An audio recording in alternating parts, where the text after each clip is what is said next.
کیا آپ جانتے ہیں ایک ایسی صورت جو تکبر، غیبت اور مال کی محبت کو بے نقاب کر دیتی ہے؟ اور آج کی دنیا میں جو ٹرولنگ اور انسلٹ عام ہو چکی ہے، لیکن سورہ ہمزہ میں اللہ تبارک و تعالیٰ نے اس کا انجام کیا بتایا ہے، ذرا سنیے۔ ہم سوچتے ہیں کہ الفاظ چھوٹے چھوٹے ہیں، لیکن اللہ کے نزدیک کچھ الفاظ جہنم تک پہنچا دیتے ہیں۔ تو یہ جو سورہ ہمزہ میں آپ کے سامنے بیان کرنے والی ہوں، انشاءاللہ اگر آپ اس کو سیریسلی پڑھتے ہیں، سیریسلی اس پر عمل کرتے ہیں، تو آپ کے اندر بہت زیادہ چینجز آ جانے والے ہیں اور بہت زیادہ تقویٰ آ جانے والا ہے۔ تو ٹھیک ہے، سٹارٹ کرتے ہیں۔ تو السلام علیکم دوستو، کیسے ہیں آپ؟ بہت بہت ویلکم ہے آپ کا میرے چینل پر۔ آج ہم بات کرنے والے ہیں سورہ ہمزہ کے بارے میں۔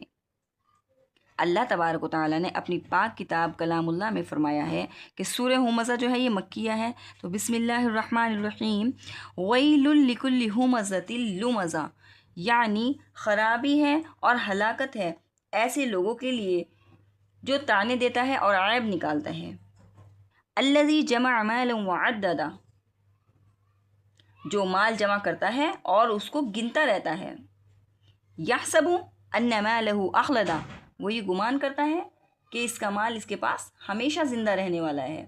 کلا، ہرگز نہیں، لینبذن فی الحطمہ، اس کو حطمہ میں پھینک دیا جائے گا۔ ٹھیک ہے نا، حطمہ جو ہے آگے بتا رہے ہیں وما ادراک ما الحطمہ، اور آپ کیا جانیں کہ حطمہ کیا ہے؟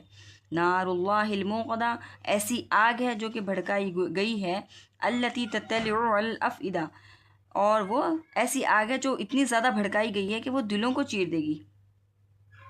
انہا علیہم موصدہ، بے شک وہ ان پر بند کر دی جائے گی، فی عمد ممددہ، لمبے لمبے ستونوں میں۔ ٹھیک ہے، تو اب ہم اس کی تفسیر کو سمجھتے ہیں۔ تھوڑا سا ہی ٹائم لگے گا آپ کا انشاءاللہ، لیکن آپ پلیز پوری سنیے گا۔ آیت نمبر 1 میں ویل لکل ہمزۃ لمزہ میں اللہ تبارک و تعالیٰ فرما رہے ہیں کہ ایسے لوگوں کو ڈرا رہے ہیں جو دوسروں کی برائی کرتے ہیں، مذاق اڑاتے ہیں اور پیٹھ پیچھے عیب نکالتے ہیں اور سامنے طعنے بھی دیتے ہیں۔ تو پلیز اگر آپ کے اندر یہ عادتیں غلطی سے بھی ہیں تو ان چیزوں کو اوائڈ کریں اور اللہ تعالیٰ سے استغفار کریں اور اپنے اندر اچھی عادتیں پیدا کریں۔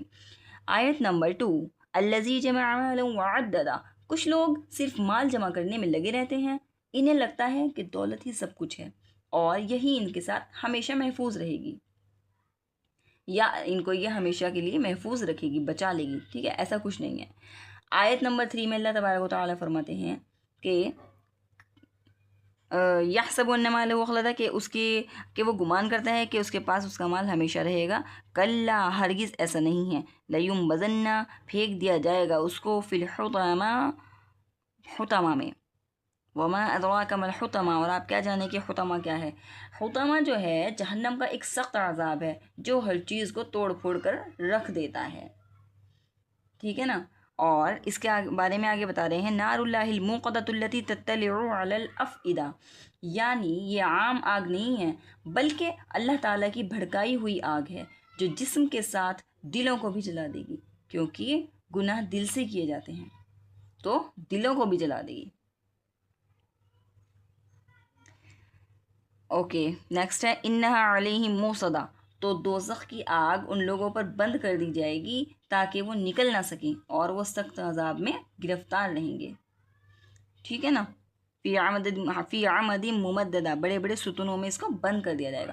تو اس صورت سے ہمیں سیکھنے والی باتیں جو ملتی ہیں وہ یہ ملتی ہیں کہ کسی کا مذاق نہ اڑائیں، کسی کو بدنام نہ کریں، کسی کی غیبت نہ کریں، طعنے دینا بہت بڑا گناہ ہے، مال پر غرور نہیں کرنا چاہیے۔ اللہ تبارک و تعالیٰ کی ذات ایسی ہے کہ وہ 1 منٹ میں فقیر کو بادشاہ اور بادشاہ کو فقیر بنا دیتا ہے۔ آخرت کی تیاری سب سے اہم ہے، دل کو صاف اور زبان کو نرم رکھنا چاہیے اور اللہ تبارک و تعالیٰ سے ہر وقت استغفار کرتے رہنا چاہیے۔